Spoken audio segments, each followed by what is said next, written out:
Blitzers, it's Ronan. Welcome back to the channel. Reviewing the WZ-113 GFT today. We got two awesome games from Rene in this Chinese Tier 10 tank destroyer that got massively buffed.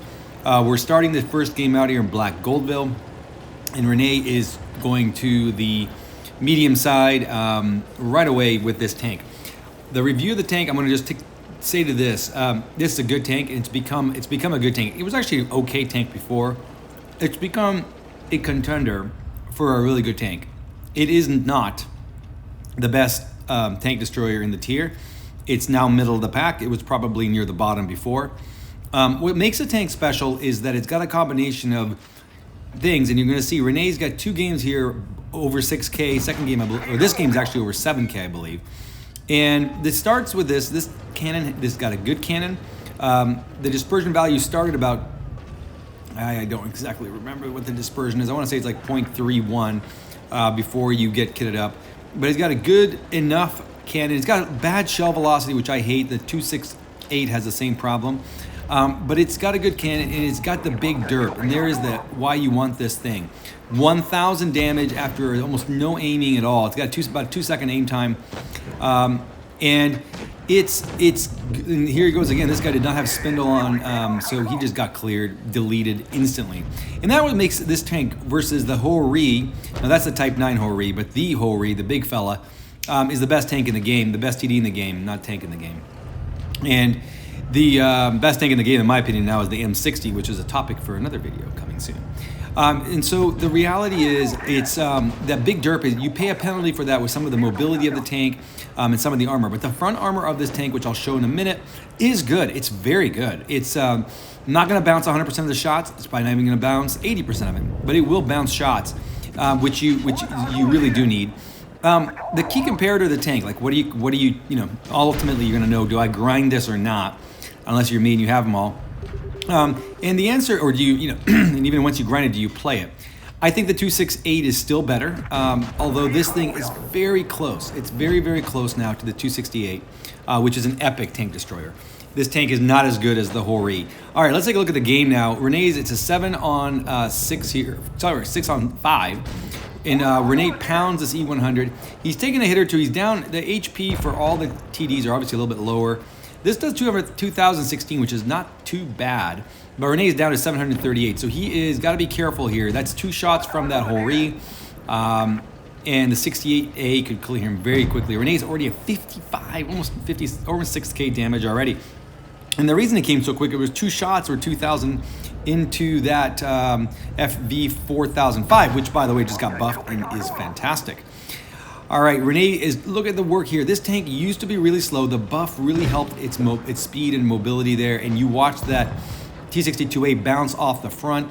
That should happen in 262A, and the tank now has the mobility to get out of there. Before, I think it did not turn. It's a huge tank. It's a hulking beast of a tank.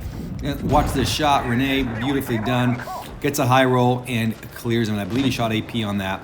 Well played. It's 5 on 2, so Rene is just basically ramboing this around the whole team. And let's watch this. I mean, you can just shoot almost anywhere, even in the turret. This thing has terrific pen. So Rene just unloads fury there. 7,631 damage, 3 kills, 1679 base XP. That is just obscene, Rene. Well done. We got another game from Rene in a second, but now let's review the tank.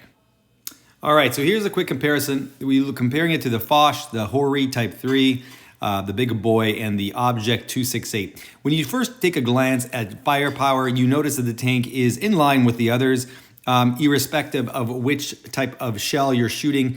It does well, and you can see pretty much the others, though, that we're comparing it to. You see green. Green means they're better.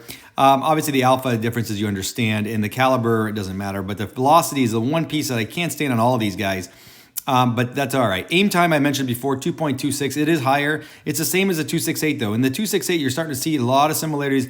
Dispersion 0.317. The 268's got slightly better dispersion. Nothing massive there. Depression elevation, it only has -6, plus 15. That is not great. And the aiming arc is something to note. So that's how much the cannon moves around without having to move. And it's 12. It's actually quite good, similar to 268. 268, for some reason, only moves 10 degrees to the left. If you look here, the movement mobility, again, it is slower. It is slower than all three of them. The Foch, the Hori are all the same speed. The Hori is just ridiculously. The Hori is better in almost every single category than this tank, and that's something that's hard. Power to weight 15, similar to the Hori, and the effective power to rate's about the same. And then the HP 1800 is similar to the rest, slight bit higher than the Hori Type 3, but that's maybe its only weakness. And then on paper, you see that the hull armor and the turret, the hull armor is pretty good.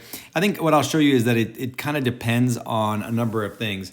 And the camo is pretty good. It's in line. So if you look at, oops, doing the wrong thing here. If you look at the armor of the tank, this is the front view. It's got a big lower plate, and you're going to get penned in the lower plate by almost any tier 9 or 10. So you can't expose a lower plate. Even if you angle it pretty hard, you're still in the 190s. Maybe 200. So you got to keep it. You got to keep it that below a hill, like Rene just did in that. Upper plate is okay if angled. You see, I'm in the high 200s, but not great straight up.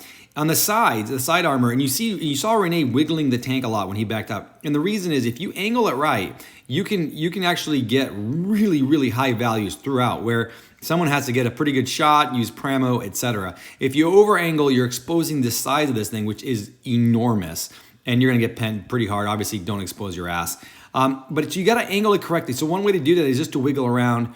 You also have a gun that moves quite a bit, so you can use it as well to kind of set your angle and move the gun around as needed. Angled correctly and hull down, I guess, or with a mound in front of you, you can do some damage. All right, let's jump to the next replay.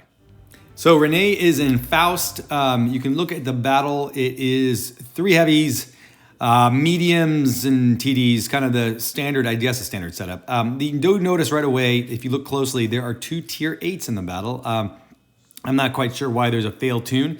Never a fun idea. And the fail tune on the enemy's time is the ISU 152, which has actually got a terrific cannon. The ISU can pen a lot of tanks, but listen, this is a problem when you bring it to a tier 10 battle. That's the problem.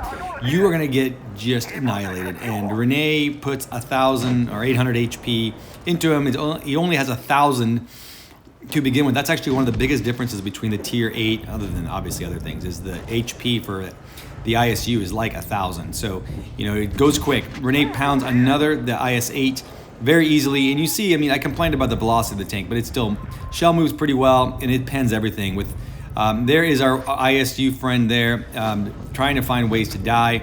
Rene wants this IS-8 because he can easily pen that guy pretty much anywhere but the turret. And but we'll look at the patience. Rene, I think, eventually runs out and does not get him. The guy actually, the camo resets. So the other team is just hanging out in this area. It's just kind of a beautiful high explosive shot there to clear the ISU, who might be rethinking his failed tuned strategies. Rene pushes and gets aggressive here. Rene is known as Rambo for a lot of reasons. Shoots. I think that I did not see that again. I looked at when I watched it before. I didn't think that was high explosive, but 900 something must have been into the rear of the Kronbog, and there's that IS-8. Rene takes a shot. I think he was hoping it would bounce. I think when you're angled there, I didn't check, but more than likely he got shot in the lower plate. That's the only problem with this tank. You can't be out in the open angling it. You're gonna get bounced. You're gonna get shot in your lower plate. Last match, Rene was in a great position, given where he was, because he had that little hill in front of him, and that's ideal for this tank. With that in front of you, you are gonna bounce a lot of shots. Otherwise, that lower plate's just too big, and people they know how to shoot, will easily get you there. It is 6-on-3. Rene has no reason to have any caution. He uses high explosive there to get a low roll, actually, of 920 or so into that waffle. Then he is going to work on clearing the waffle after a nice little ram to make sure that the AP round will go through, and then he gets a low roll, haha, just for fun. There he bounces. So I will say this tank can be effective in a face hug because of that giant gun mantlet, and also the just general armor that it has. So very quickly, Rene's done 5,300 damage, and is already on a way to another mastery. Obviously with a tier 10, you got to know your positions. You can't just wheeler your way around the map. Wheeler, in case you watch this, hoping to find the right places. It's good to go. But Rene did, on a serious note, change positions here and go kind of to the opposite side where it's normally like on the medium side. So there is that, and I think that overall for the tank, as Rene is finding this poor noob T-54, tank's good. It's worth it. It's not gonna be. It wouldn't be one of the top 3 tanks TDs I'd get. I'd go after the Hori first and foremost. It is absolutely amazing. The Jaegeru also is a fantastic tank. The Foch has better front armor than this tank, and it's it's got the speed. Probably go to the Foch first too. So in the grill, and there's just a lot of good tanks in the tier. So wouldn't be one of my, but if you're looking for a new line, the line's okay. The tank is now competitive, and it's got great legendary camo of the fish thing too. So Rene, thanks so much for the replays, everyone. Thanks for watching. Please sub to the channel if you haven't already.